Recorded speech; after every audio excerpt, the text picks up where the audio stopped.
नमस्कार दोस्तों, मैं स्मित मिश्रा स्वागत करता हूं एक बार फिर से आप सभी का एमजेटी एजुकेशन में। एसएससी सीजीएल 2023 की तैयारी कराते हुए मैंने आपको बताया था लास्ट टाइम पर आपको टॉपिक बाय टॉपिक बहुत सारे पॉइंट्स दिए जाएंगे। तो इसी सीरीज में आपके लिए आज लाया गया है कांग्रेस के प्रमुख अधिवेशन और साथ ही साथ जो भारतीय स्वतंत्रता के टाइम पर जो महत्वपूर्ण जो आयोगों का गठन किया गया था उनको हम लोग देखेंगे आज की वीडियो में, आज की क्लास में। तो पूरा आप ध्यान से देखिएगा। कांग्रेस के जितने भी महत्वपूर्ण अधिवेशन हुए हैं उनको मैं आपको बताऊंगा। क्लासेस लगातार चल रही है, इस वजह से गला भी थोड़ा सा बैठ गया है ना। तो आज हम लोग देखेंगे कांग्रेस के प्रमुख अधिवेशन। प्रैक्टिस सेट भी हम लोग सॉल्व करेंगे लास्ट में। शुरुआत में कांग्रेस का इतिहास से लेकर के पूरा मैं आपको सब कुछ बताऊंगा। उसके बाद जो कुछ प्रमुख आयोग जो बैठाए गए थे उनको भी हम लोग देखेंगे, क्योंकि वहां से भी क्वेश्चन बनते हैं। लास्ट टाइम पर ये सारी चीजें दी जा रही हैं। लास्ट टाइम पर अगर आप इसको देख कर जाते हो तो समझ लो आपका नंबर बहुत ज्यादा चांसेस है कि आप वहां पर बना ले जाओ, क्योंकि लास्ट टाइम पर चीजें जो पड़ी रहती हैं वो याद रहती हैं, है ना। तो ये जो जो चीजें दी जा रही हैं इसके लिए मैंने आपको एक प्लेलिस्ट बना करके दी है। मिशन सीजीएल के नाम से, मिशन सीजीएल 2023 के नाम से एक प्लेलिस्ट बना करके मैंने दी रखी है। उसी में सारा कुछ आपको मिल जाएगा। जाइए देख लीजिए। लास्ट टाइम पर जीएस में आप डबल स्कोर कर जाओगे अगर उस प्लेलिस्ट की सारी वीडियो देख करके जाते हो। तो अभी 2-3 दिनों का मौका है, आप अच्छे तरीके से तैयारी कर सकते हो। ठीक है, तो चलिए शुरू करते हैं कांग्रेस के प्रमुख अधिवेशन से। लेकिन कांग्रेस का इतिहास जान लेते हैं। कांग्रेस ये वही पार्टी है जो अभी वर्तमान में चल रही है। भारतीय राष्ट्रीय कांग्रेस इसका नाम है पूरा, ठीक है ना। इसे ही कहते हैं भारतीय राष्ट्रीय कांग्रेस। भारतीय राष्ट्रीय कांग्रेस, राष्ट्रीय कांग्रेस, ठीक है ना। ये वही पार्टी है, अभी वाली वर्तमान वाली जो है ये भी वही पार्टी ही है। तो आईएनसी जिसे कहते हैं, इंडियन नेशनल कांग्रेस, इसका इतिहास जो है काफी पुराना है। इसकी स्थापना दोस्तों की गई थी 1885 में। इसकी स्थापना 1885 में की गई थी, 1885 में। संस्थापक कौन रहे? संस्थापक रहे दोस्तों ए ओ ह्यूम। संस्थापक कौन रहे? ए ओ ह्यूम। देखो, बेसिक चीजें तो लोगों को पता होती हैं, लेकिन अभी इसके आगे आपको बहुत सारे महत्वपूर्ण अधिवेशन भी बताया जाएगा, तो आप वीडियो में एंड तक बने रहिएगा। अच्छा, ए ओ ह्यूम का दोस्तों एक उपनाम था। इनका उपनाम था हर्मिट ऑफ शिमला। इन्हें क्या कहा जाता है? Hermit of Shimla. Hermit of Shimla भी कहा जाता है, याद रखिएगा, ये पूछा जाता है। एओ ह्यूम को हर्मिट ऑफ शिमला कहते हैं। जब इसकी 1885 में स्थापना करी गई, 1885 में जब इसकी स्थापना की गई दोस्तों, तब पहली बार अध्यक्षता भी, पहला बार अधिवेशन भी ये 1885 में ही किया गया। सबसे पहला अधिवेशन हुआ मुंबई में। अभी पूरा अधिवेशन भी मैं आपको दिखाऊंगा और कौन कौन सा याद करना है इसको भी मैं आपको बताऊंगा। तो देखो, प्रथम अधिवेशन जो होता है, प्रथम अधिवेशन जो होता है, अधिवेशन जो होता है, ये होता है कहां पर? ये होता है, प्रथम जो अधिवेशन होता है दोस्त, ये होता है मुंबई में। कहां पर? मुंबई में होता है। और इसकी अध्यक्षता कौन करते हैं ये पूछा जाएगा। मुंबई में होगा, हुआ था 1885 में, ठीक है। इसमें 72 प्रतिनिधि शामिल थे। कितने प्रतिनिधि शामिल थे? 72 प्रतिनिधि शामिल थे। और इसकी अध्यक्षता किसने की थी? 72 प्रतिनिधि मिल करके पहली बार अध्यक्षता किए थे, ठीक है, प्रतिनिधि। और इसकी अध्यक्ष 72 प्रतिनिधि इसमें शामिल थे। अध्यक्षता कर रहे थे कौन? अध्यक्षता कर रहे थे व्योमकेश चंद्र बनर्जी। व्योमकेश चंद्र बनर्जी। कभी कभी आपको डब्ल्यू सी बनर्जी दिखेगा तो आप कंफ्यूज मत होना, डब्ल्यू सी बनर्जी भी शॉर्ट फॉर्म में इनको कहा जाता है, ठीक है ना, डब्ल्यू सी बनर्जी। तो नाम देख करके आप घबराना मत। ये तो हुई स्थापना कांग्रेस की। देखो, जब आजादी के लिए ना कांग्रेस का गठन क्यों हुआ, इसके पीछे की कहानी समझो। कांग्रेस की गठन के पीछे की कहानी ये थी कि एक ऐसी पार्टी बनाया जाए जो दुनिया भर के जहां पर जगह जगह हम लोग अधिवेशन करें, जगह जगह पर मीटिंग्स करें, जिससे लोगों को कनेक्ट कर सके। और लोगों को जब जोड़ेंगे अपने साथ, तब मिल करके जब अंग्रेजों को भगाएंगे शांतिपूर्वक तरीके से, तब अंग्रेज जो है मजबूर हो जाएंगे देश को छोड़ने के लिए। इसी उद्देश्य से ये बनाया गया था। तो जगह जगह इसके अधिवेशन कराए जाते थे इसी मकसद से, क्योंकि आज के टाइम पर क्या है कि फेसबुक पर पोस्ट कर दिए, ट्विटर पर पोस्ट कर दिए, तो सब लोग भीड़ इकट्ठा हो जाती है। पहले ऐसा नहीं था। पहले जगह जगह अधिवेशन के मामले करके अवेयरनेस फैलाई जाती थी, क्योंकि एकमात्र साधन था अखबार, मीडिया के रूप में, और पत्रिकाएं। लेकिन दिक्कत ये थी कि बहुत ज़्यादा लोग पढ़े लिखे नहीं थे, तो इसीलिए केवल अमीरों के घरों में ही अखबार वगैरह या पत्रिकाएं वगैरह आया करती थी, और वो भी काफ़ी टाइम बाद आया करती थी। तो उतना अवेयरनेस नहीं फैल पाती थी। तो इसलिए जगह-जगह जब अधिवेशन होता था तो लोग कनेक्ट होते थे, ठीक है? अब हम लोग जानेंगे, अब ये तो मोटा-मोटा हम लोगों ने जान लिया कि क्या-क्या चीज़ हुआ। अच्छा, एक चीज़ और आपसे पूछा जाएगा कि किसका टाइम पीरियड था? जब ये स्थापित हुआ 1885 में, तब कार्यकाल किसका था? अगर ये दोस्त पूछा जाता है, तो ये दोस्त याद रखिएगा, लॉर्ड डफरिन का टाइम पीरियड चल रहा था। किसका? लॉर्ड डफरिन का। ये पूछा जाएगा आपसे। ये पूछा जाएगा आपसे, किसका कार्यकाल चल रहा था? तो आप बताओगे लॉर्ड डफरिन का टाइम पीरियड चल रहा था। किसका? लॉर्ड डफरिन का। लॉर्ड डफरिन का टाइम चल रहा था। लॉर्ड डफरिन थे, ये 88 तक रहे, 1884 से लेकर के 88 तक रहे, तो इसी में 1885 आ जाता है। इन्हीं के टाइम पर ये स्थापित किया गया था कांग्रेस, ठीक है? पहला अधिवेशन मुंबई में हुआ। अब हम लोग एक-एक करके अधिवेशन देखते हैं और जो-जो महत्वपूर्ण घटनाएं हुई उनको देखते चलते हैं, ठीक है? क्योंकि जहां-जहां से महत्वपूर्ण घटनाएं हुई हैं, वहीं-वहीं से क्वेश्चंस आपके बनेंगे, पूछे जाएंगे, है ना? चलिए कलर कोई दूसरा ले लेते हैं। तो पहला अधिवेशन हुआ था दोस्तों 1885 में मुंबई में, और व्योमकेश चंद्र बनर्जी जो हैं, डब्ल्यू सी बनर्जी, ये अध्यक्षता किए थे। 72 प्रतिनिधियों ने इसमें हिस्सा लिया था। दूसरा वाला अधिवेशन जो दोस्तों हुआ था 1886 में कलकत्ता में। ध्यान रखिएगा, शुरू के 4 अधिवेशन कम से कम आपको पता होने चाहिए। शुरू के 4 अधिवेशन कहाँ-कहाँ पर हुए थे, कौन-कौन अध्यक्षता किया, ये कम से कम आपको पता होना चाहिए। दादा भाई नौरोजी, जो great grand old man of India के नाम से जाना जाते थे, इन्होंने इन्होंने ही पहली बार भारत की राष्ट्रीय आय की गणना की थी। 20 रुपए पर व्यक्ति आय बताया था उस टाइम पर, ठीक है? तो इन्होंने जो है, दादा भाई नौरोजी जो है, ये दूसरी बार दूसरे अधिवेशन में अध्यक्षता किए थे 1886 में कलकत्ता में। तीसरा अधिवेशन हुआ था 1887 में मद्रास में, और इस उसमें देखो बदरुद्दीन तैयब जी जो हैं, ये अध्यक्षता किए थे। ये पहले मुस्लिम अध्यक्ष बने थे कांग्रेस की अध्यक्षता करने वाले, पहले मुस्लिम अध्यक्ष। क्वेश्चन डायरेक्टली पूछा जाएगा कि कांग्रेस के किस अधिवेशन में पहले मुस्लिम अध्यक्ष जो हैं वो अध्यक्षता किए थे, या फिर कांग्रेस की अध्यक्षता करने वाले पहले मुस्लिम कौन थे? तो आप बताएंगे बदरुद्दीन तैयब जी, ये प्रथम मुस्लिम अध्यक्ष थे जो तीसरे अधिवेशन में 1887 में अध्यक्षता किए थे। कहाँ के अधिवेशन में? मद्रास में। चौथा था 1888, इलाहाबाद में हुआ था, जॉर्ज यूल ने किया था, और जॉर्ज यूल जो है ये अध्यक्षता करने वाले पहला अंग्रेज था। और आपसे ये भी पूछा जाएगा कि कांग्रेस की अध्यक्षता करने वाला पहला अंग्रेज कौन था? तो जॉर्ज यूल बताएंगे। कब किया था? 1888 में। कहाँ पर किया था? इलाहाबाद अधिवेशन में। ये 4 आपको याद रखना है कम से कम। 4 आप कैसे याद रखोगे? देखो, भारत का मैप तो आपको पता होगा, भारत का मैप तो आपको अच्छे तरीके से आता होगा, ठीक है ना? आप कुछ इस प्रकार से बनाते हो, ठीक है? चलो, मैं थोड़ा-सा बनाने का प्रयास करता हूँ, है ना? जल्दी में। चलिए, तो ये जो है भारत का मैप है। यहाँ पर कुछ महाराष्ट्र है, महाराष्ट्र यहाँ पर है, तो आपको आपको ना एक दिमाग में एक ड्रॉ करना है, एक फिगर। कैसे? महाराष्ट्र कुछ यहाँ पर है, यहाँ से पहला हुआ, दूसरा हुआ कलकत्ता में, यहाँ पर पश्चिम बंगाल है, तो कलकत्ता में हुआ, तीसरा हुआ मद्रास में, मद्रास में तीसरा हुआ, और चौथा होता है इलाहाबाद में। ये मैप जब मैं पढ़ रहा था तो ये अपने दिमाग में किया था, ड्रॉ किया था, जिसकी वजह से मुझे याद था कि पहले 4 कहाँ पर हुए। देखो, आपको ऐसे करना है, ये यहाँ से तीर गई, यहाँ से महाराष्ट्र से आपको कोलकाता, कोलकाता से मद्रास, मद्रास मतलब तमिलनाडु में, और उसके बाद फिर यहाँ से आपको आना है इलाहाबाद।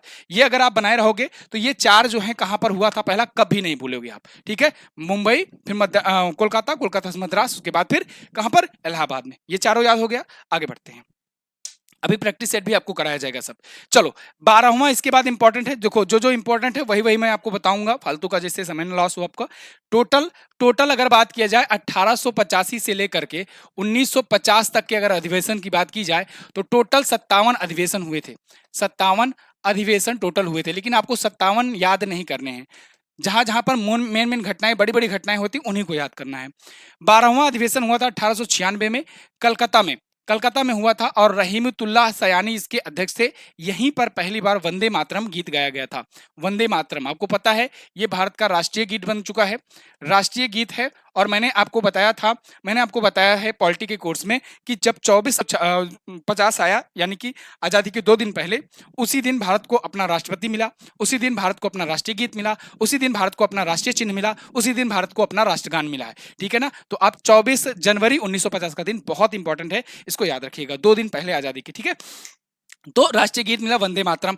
कितने सेकंड में गाया जाता है? 65 सेकंड में गाया जाता है। बंकिम चंद्र चटर्जी ने गाया हुआ था, ठीक है? 22वां जो होता है 1906 में होता है कलकत्ता में, दादा भाई नौरोजी, ये देखो ये दोबारा से अध्यक्ष बने थे और पहली बार स्वराज शब्द का उपयोग यहां पर किया गया था। स्वराज शब्द का उपयोग कांग्रेस के किस अधिवेशन में किया गया? तो ये 22वें अधिवेशन में किया गया है 1906 में।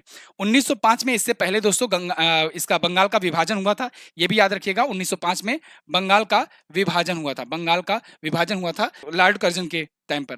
23वां अधिवेशन 1907 में हुआ और यहां पर भी बड़ा इवेंट होता है। इवेंट ये सूरत में होता है, ये बहुत बार पूछा गया है। डॉक्टर रास बिहारी बोस इसकी अध्यक्षता कर रहे थे और इसमें क्या हुआ, कांग्रेस जो है ये विभाजित हो गया। कांग्रेस जो है ये विभाजित हो गया नरम दल और गरम दल में। तो ये ध्यान रखिएगा, कांग्रेस का विभाजन यहां पर हुआ था। क्लियर है ना? क्लियर दिख रहा है आपको? चलो ठीक है। उसके बाद 27वां होता है 1911 में और इसमें पंडित विशन नारायण धर जो है ये अध्यक्षता कर रहे थे। कलकत्ता में ये भी होता है और इसी अधिवेशन में पहली बार राष्ट्र गान गाया गया, जन गण मन गाया गया सबसे पहली बार। बहुत ही याद है, बहुत इंपॉर्टेंट, याद रखिएगा। रविन्द्रनाथ टैगोर जी ने इसे गाया हुआ है। 52 सेकंड में राष्ट्रगान गाते हैं, 65 सेकंड में हम लोग राष्ट्रगीत गाते हैं। ठीक है, तो 1911 में कलकत्ता में ये हुआ था। 27वां बहुत ही इंपॉर्टेंट है, याद रखना आप। ठीक है, अगला बढ़ते हैं। 32वां अधिवेशन 1916 में हुआ और इसमें ये लखनऊ में हुआ। ये भी कई बार एग्जाम में पूछा गया है, ये सब डायरेक्टली पूछे गई चीजें हैं। इसको अंबिका चरण मजूमदार ने इसको किया था, अध्यक्षता की थी और इसमें मुस्लिम लीग से समझौता हुआ था। मुस्लिम लीग का गठन 1906 में हुआ और यहाँ पर देखो मुस्लिम लीग से समझौता हुआ था। यहाँ पर 1916 में ही होम रूल लीग की भी स्थापना हुई थी। ठीक है, एनी बेसेंट ने की थी। 33वां अधिवेशन 1917 में होता है कलकत्ता में और एनी बेसेंट जो है ये अध्यक्षता करती हैं, यही बनती हैं पहली महिला अध्यक्ष। अगर आपसे पूछा जाए पहली महिला अध्यक्ष कौन थी तो आप एनी बेसेंट बताएंगे 1917। और पहली भारतीय महिला अध्यक्ष कौन थी कांग्रेस की, तो आप बताएंगे सरोजनी नायडू जी। गांधी जी के अधिवेशन के एक वर्ष बाद, यानी कि अगली बार अध्यक्षता उन्होंने किया था, यानी 1925 में। 1924 में बेलगावी अधिवेशन में गांधी जी ने किया था एकमात्र अधिवेशन में अध्यक्षता, और 1925 में किसने किया? सरोजनी नायडू ने। ठीक है, तो यहां पर देखो अब विशेष अधिवेशन एक होता है 1920 में कलकत्ता में होता है। लाला लाजपत राय जी इसकी अध्यक्षता करते हैं और असहयोग आंदोलन का प्रस्ताव जो है वो पास किया जाता है एक विशेष उसके तहत।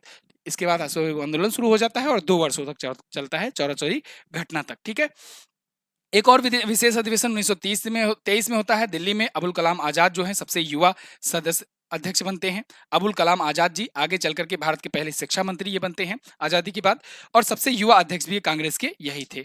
ठीक है, इसके बाद देखो 40वां अधिवेशन जो होता है 40वां वाला 1924 में बेलगावी में, इसमें महात्मा गांधी जी है जो है अध्यक्षता किए थे। एकमात्र बार अध्यक्षता किए थे गांधी जी, अध्यक्षता किए थे गांधी जी। ठीक है, 41वां होता है 1925 में और इसमें विशेष बात क्या रहती है कि 1925 में कानपुर अधिवेशन में सरोजनी नायडू जी जो हैं, जो कि आगे चल करके भारत की पहली महिला राज्यपाल भी बनती हैं, उत्तर प्रदेश की राज्यपाल बनी थी। ये पहली भारतीय महिला अध्यक्ष बनी थी, पहली भारतीय महिला अध्यक्ष ये बनी थी, याद रखिएगा। 42वां अधिवेशन 1926 में होता है गुवाहाटी में। श्रीनिवास अयंगर थे और इसमें सदस्यों के लिए खादी वस्त्र अनिवार्य कर दिया गया। जो सदस्य होंगे कांग्रेस के वो खादी वस्त्र ही पहनेंगे।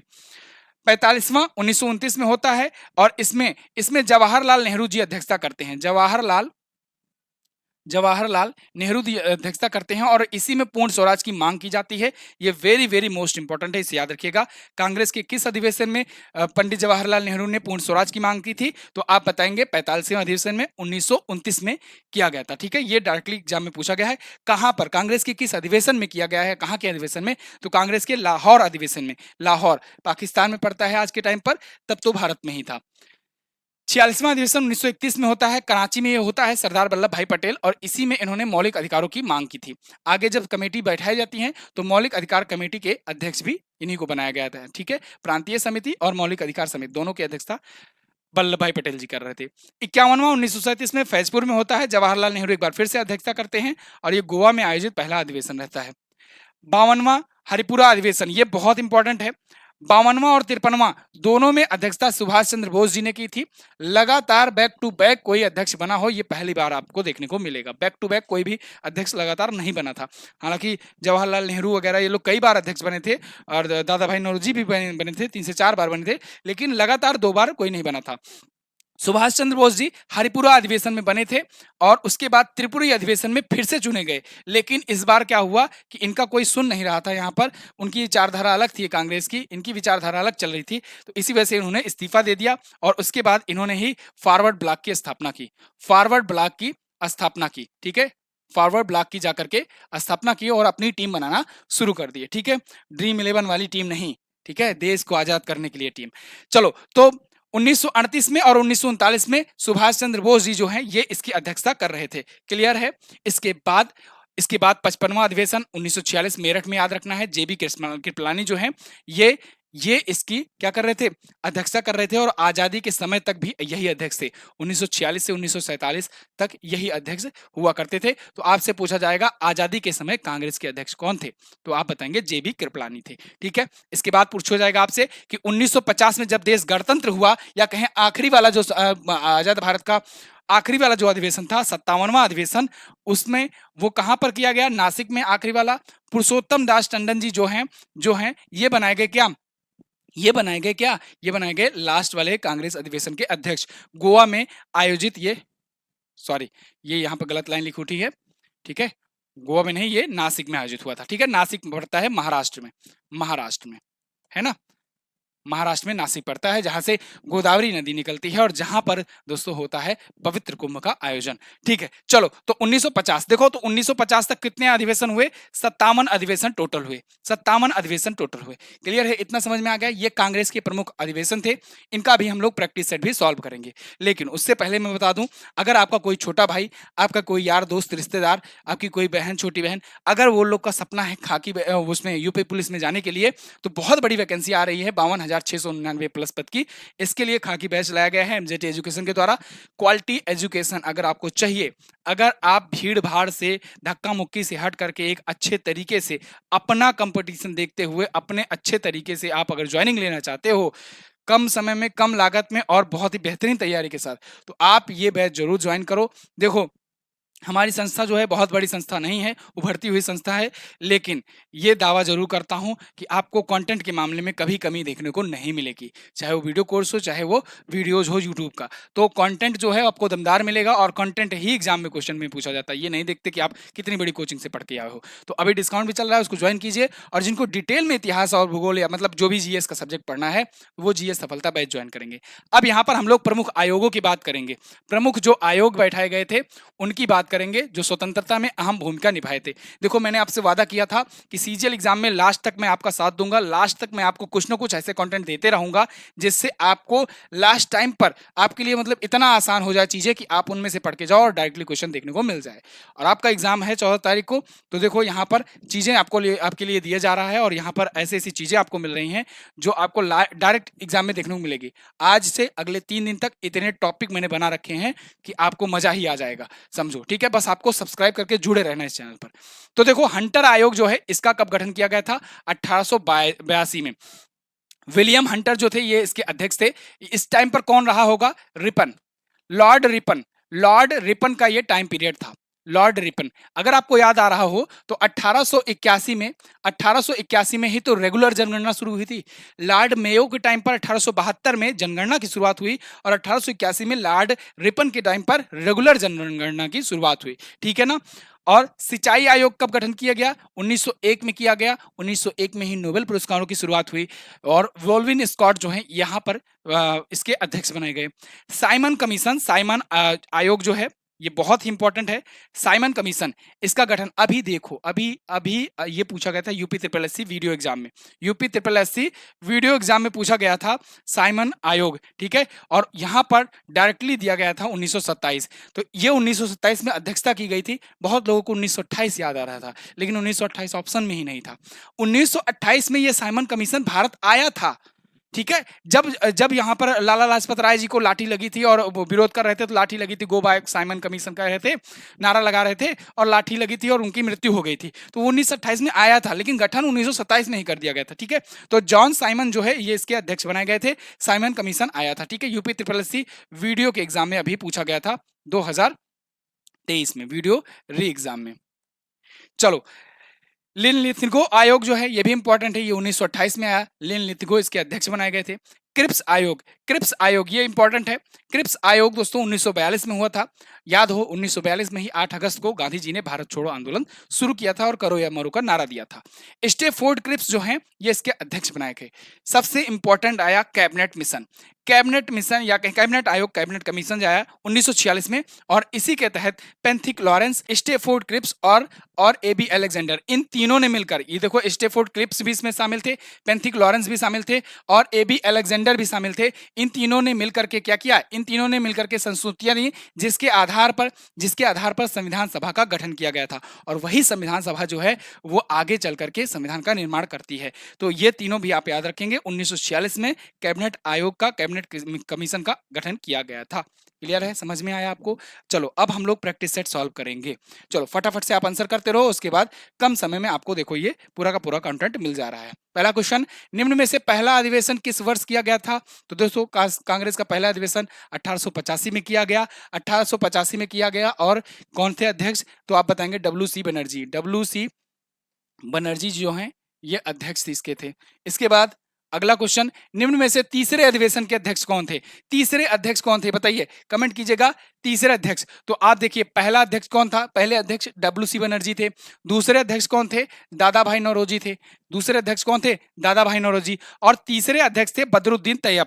बदरुद्दीन तैयब थे ये थर्ड वाले अध्यक्ष, और इन्होंने कहाँ की अध्यक्षता की थी? तीसरा अधिवेशन। मैंने आपको बताया ना क्या करना है, यहाँ से जाना है आपको, इधर इधर से आना है, इधर इधर से आना है इधर। यानी पहला मुंबई में, दूसरा कोलकाता में, तीसरा हुआ मद्रास में, चौथा हुआ इलाहाबाद में। तो यहाँ तीसरा पूछा जाएगा, देखो पहला पूछा जाएगा तो पहला आप बॉम्बे बताएंगे।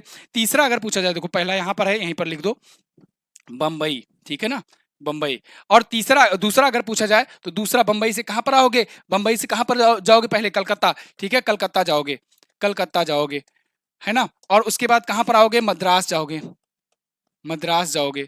और मद्रास के बाद कहां पर जाओगे? चौथे में जॉर्ज यूल बनाए गए थे, जो कि पहले अंग्रेज थे, ठीक है, प्रथम अंग्रेज थे, प्रथम अंग्रेज थे। और ये कहां पर हुआ? इलाहाबाद में हुआ, इलाहाबाद में हुआ। ये चार दोस्त याद रखना, ठीक है। बदरुद्दीन तैयब जी ये कौन थे? ये पहले मुस्लिम बने, प्रथम मुस्लिम बने, ठीक है ना, याद रहेगा। यहाँ पर राइटिंग पर मत ध्यान दो, तेजी से करते हैं खत्म। 12वां अधिवेशन किस शहर में शुरू किया गया था? 12वां अधिवेशन, तो 12वां अधिवेशन अगर आपको याद हो 1896 में किया गया था। 1896 में कलकत्ता में किया गया था। यहीं पर वंदे मातरम गाया गया था, वंदे मातरम गाया गया था, ठीक है ना, राष्ट्रीय गीत पहली बार गाया गया था। निम्न में से चौथे अधिवेशन की विशेषता क्या रही? चौथा अधिवेशन कहाँ? इलाहाबाद में। इलाहाबाद में किया गया तो अंग्रेज किया था, अंग्रेज, प्रथम अंग्रेज अध्यक्ष बना था, प्रथम अंग्रेज। पहले मुस्लिम प्रेसिडेंट थर्ड वाले में थे, ठीक है, पूरा रट जाएगा, आपको टेंशन मत लो। पहले युवा अध्यक्ष कौन बने थे? मैंने आपको बताया, आगे चल करके शिक्षा मंत्री बने अबुल कलाम आजाद जी, है ना। अगला, निम्न में से 1911 में कौन सा अधिवेशन किया गया था?